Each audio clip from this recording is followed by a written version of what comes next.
Hi, boys and girls. I am here today to read to you Chapter 2 of our book, Hachi. Here we go. Chapter 2. Shibuya was filled with tile-roofed houses, bordered by a river and surrounded by large fields. The professor and Hachi rounded a corner and made their way down a residential street lined with tall, I hope I'm saying this right, kiyaki trees, their branches covered with clusters of small yellow blossoms. As they walked along, the road grew wider, and a tall Shinto shrine with red wooden gates and a green roof came into view. Many people nodded good morning to the professor as he paused, and they admired Hachi, who pranced along beside his master, his pointed ears pinched forward, his curled tail held high. As the professor and Hachi neared the train station, the streets grew busier with people rushing along on foot and bicycle. Merchants in dark blue hoppy jackets scurried by, pulling large two-wheeled wooden carts stacked high with boxes. "Hachi, sit," the professor said as they stopped at a corner and waited for a green trolley to pass. Then they crossed the street to the stairway leading up to the train station. Hachi lifted his nose and sniffed the air around the food stalls near the steps to the station. Each stall was decorated with brightly colored paper lanterns, and each sold different things to eat: noodles, tofu, egg and fish boiled in broth, and yakitori. "The vendors do not open until later in the day," the professor told Hachi. "And you have already had your breakfast, little friend. Come." He hurried up the steps to the train station, and Hachi hurried beside him. "Good morning, Professor Uno." The professor turned around and saw the station master, dressed in a crisp black uniform, white gloves, and red-brimmed hat, bowing in respect. "Good morning, Mr. Yakashwa. What a fine-looking dog you have there," the station master said. Hachi sat down and puffed out his chest proudly, as though he understood Mr. Yakashwa's compliment. "I do not know what to do with him," said the professor, reaching down to rest his hand on the back of Hachi's head. "He followed me here, and I was afraid I would miss my train if I took him back home." "I will watch him for you," Mr. Yashikwa said with another bow. "I would be happy to do the favor." "I could not ask you to do such a thing," said the professor. "Ah, but you did not ask," the station master pointed out. "I offered. I will keep him in my office." "Is it too much trouble?" "It is no trouble at all," Mr. Yashikwa insisted. "On the contrary, it would be an honor for me to do such a small thing for a man of your position." The professor nodded as he thought over the station master's offer. "Thank you, Mr. Yashikwa," he said, bowing in thanks. "That is very kind of you. I will return at 3 o'clock. "We will be waiting for you," said Mr. Yashikwa, bowing as well. "What is your dog's name?" "His name is Hachi."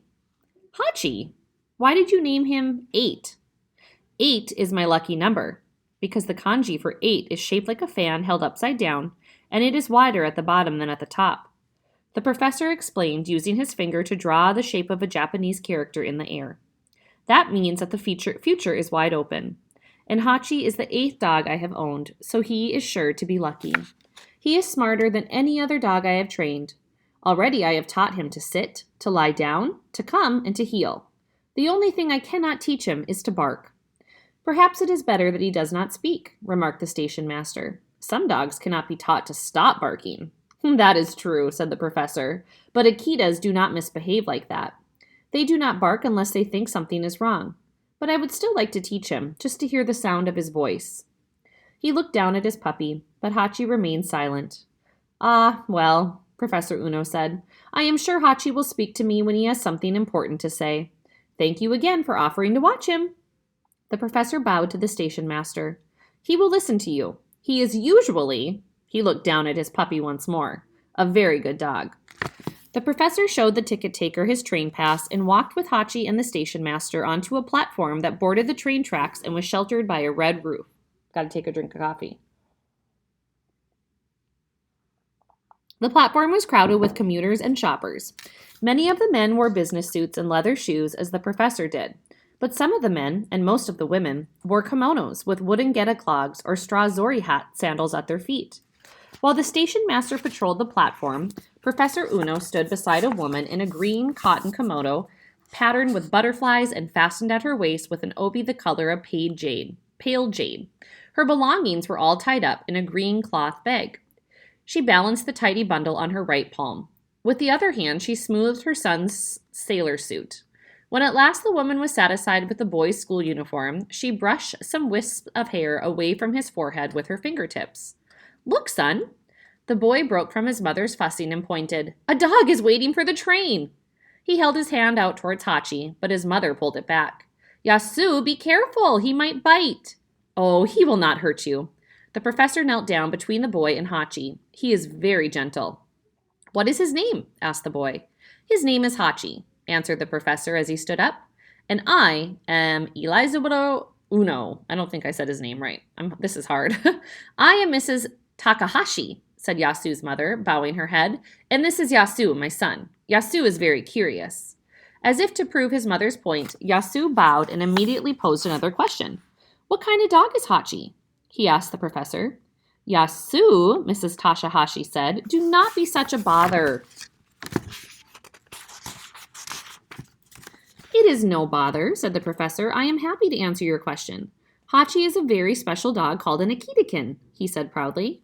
And then, being a professor, he could not stop himself from giving Yasu and his mother a short lesson about the breed. Akitas are known for their intelligence, loyalty, and extreme devotion. Many years ago, when Akitas were first bred in the northern mountains of Honshu, only members of the imperial family were permitted to own them. The breed is more than 300 years old. "How old is Hachi?" Yasu asked. "Oh, he's only just a puppy. He's only 6 months old." "I am much older than that," Yasu boosted. He opened his hand, spread his fingers wide, and counted. "Iche?" He pulled his thumb into his palm. "Ni?" He folded down his index finger. "San, shi, go." Yasu bent in the rest of his fingers and held up his closed fist with pride. "I am 5 years old," he said. "Almost 6. And today is my first day of school." "I am going to school too," said the professor. Yasu looked at him in surprise. "I thought grown-ups went to work," he said. "I work at a school," the professor explained. "I am a teacher in the agricultural department of Tokyo Imperial University. When you are older, maybe you will be in my class." "I would like that," said Yasu. At exactly 9 o'clock, the train appeared around the bend of the tracks, squealed into the station on squeaky brakes, and came to a halt. As the commuters rushed onto the train, the station filled with the noise of dozens of pairs of wooden geta clogs clacking against the platform.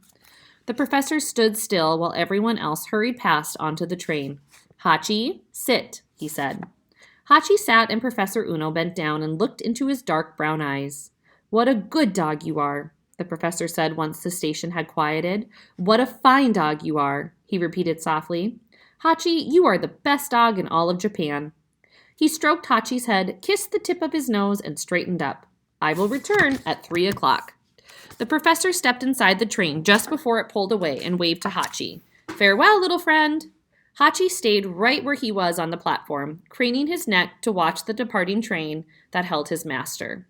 When he could no longer see it, he sat a few minutes more, staring at the empty tracks. Mr. Yakushwa came up behind him and scratched his ears. "You are going to spend the day with me, Hachi," he said. "Come." Mr. Yashikwa took a few steps back toward his office, but Hachi remained where he was, staring off in the direction the professor's train had gone. Then he stood up, turned, and trotted towards the exit of the station. "Hachi!" Mr. Yashikwa called, clapping his white gloves sharply. "Come back!" Hachi ignored him and continued on his way. "Hachi!" the station master cried. He hurried after the dog, but when Hachi saw he was being chased, he dashed through the station, down the steps, and out onto the street. Mr. Yashikwa followed the dog down the stairs and tried to catch him, but he could not leave his post at the train station. In dismay, he watched as the tip of Hachi's tail disappeared around a corner. What was he going to tell the professor when he returned at 3 o'clock today? The end. We will see you tomorrow for Chapter 3.